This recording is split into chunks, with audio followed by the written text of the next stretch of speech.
Assalamualaikum warahmatullahi wabarakatuh. Perkenalkan, nama saya Susi Hidayah. Saya ingin menyampaikan tentang ilmu ekonomi. Di sini itu ada pengertian ilmu ekonomi, pengantar ilmu ekonomi, sejarah ilmu ekonomi.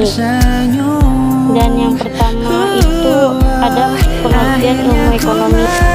Pengantar ilmu ekonomi, kita pernah merasa kita membutuhkan apa, dan kita tidak pernah berpikir untuk berhenti memenuhi kebutuhan sehari-hari, karena kita manusia membutuhkan energi dari makanan yang bertahan hidup. Hal ini, hal yang kita lakukan sehari-hari selalu menunjukkan bahwa kita sebagai manusia memiliki kebutuhan, keinginan untuk memenuhi dan mewujudkan kebutuhan dan keinginan. Tentu kita melakukan berbagai upaya dan acara. Fenomena ini menunjukkan bahwa kita adalah homo economus. Dan yang kedua ada pengertian ilmu ekonomi.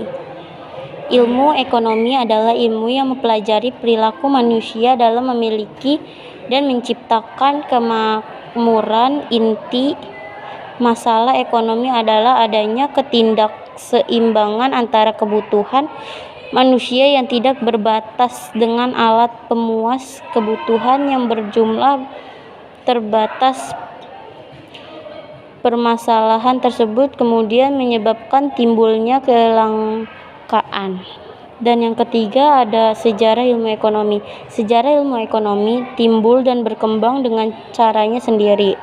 Kemunculan sejarah ekonomi bermulai dari terbitnya karena Wealth of Nations 1770 oleh Adam Smith dan mulai berkembang pesat dengan kemunculan konsepsi sejarah material oleh Karl Marx. Pada abad ke-19, sejarah ilmu ekonomi sebagai menjadi dua jenis. Pertama adalah bersifat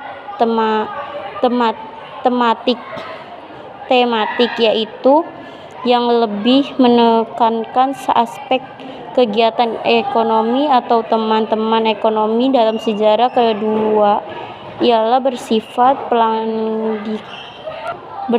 paradigmatik, yaitu faktor ekonomi dijadikan sebagai skema mental atau asas falsafah dalam mengakai sejarah.